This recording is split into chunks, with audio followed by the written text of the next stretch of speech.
Good morning. My name is Michael Leeserman here with the Trial Guide's tip of the day this Wednesday, August 30th, 2023. Today's tip comes from The Way of the Trial Lawyer, Beyond Technique by Rick Friedman. And here to read it is Rick Friedman.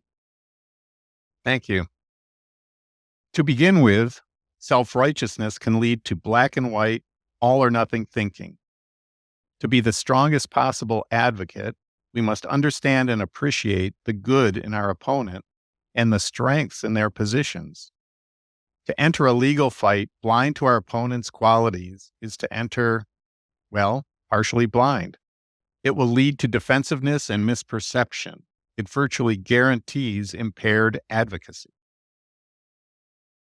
You've packed so much into these few sentences. You're talking about the danger of self-righteousness. You're also talking about not underestimating your opponent. Can you talk more about that? Well, in my experience or observation, those tend to go together. It's fine. It's important to believe in the righteousness of our case. As plaintiff lawyers, we get to choose our cases, and hopefully, we choose cases we believe in.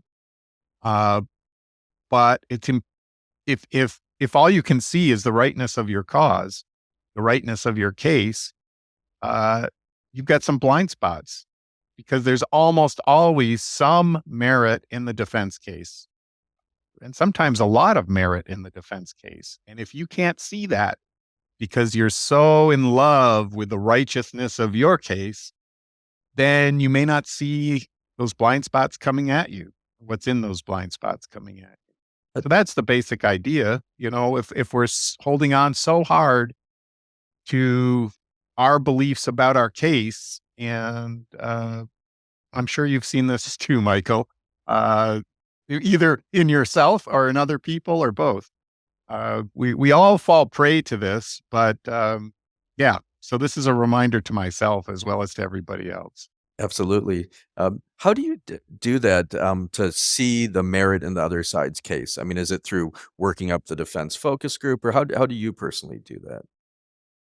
Why listen? One of the key uh, qualities of a good trial lawyer is the ability to listen to people and listen to things you may not agree with. So I don't know, that's a trait or a quality you can develop in yourself. And so when I read their briefs, and we've all had that experience, the defense brief comes in and you have that sickening feeling like, oh my God, my case is lost. And then you start working on your brief and you research the cases and you start feeling better usually. But that moment, that sickening feeling, oh my God, my case is lost, when I read their brief or I hear their oral argument or their opening statement, or in deposition, I hear their questions of our witnesses. Instead, it's uncomfortable. And I think that's partly what happens is it's uncomfortable to hold two ideas in your head or in your heart at the same time. Much easier to just push aside. Like, I don't want to think about climate change, so I'm just going to pretend it doesn't exist. It's the same kind of thing that we do when we work on our cases.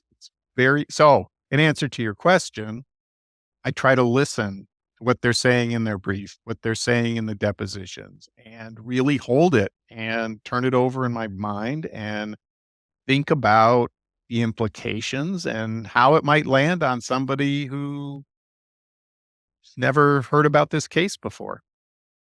Some great wisdom this morning from you, Rick. Thank you for being here.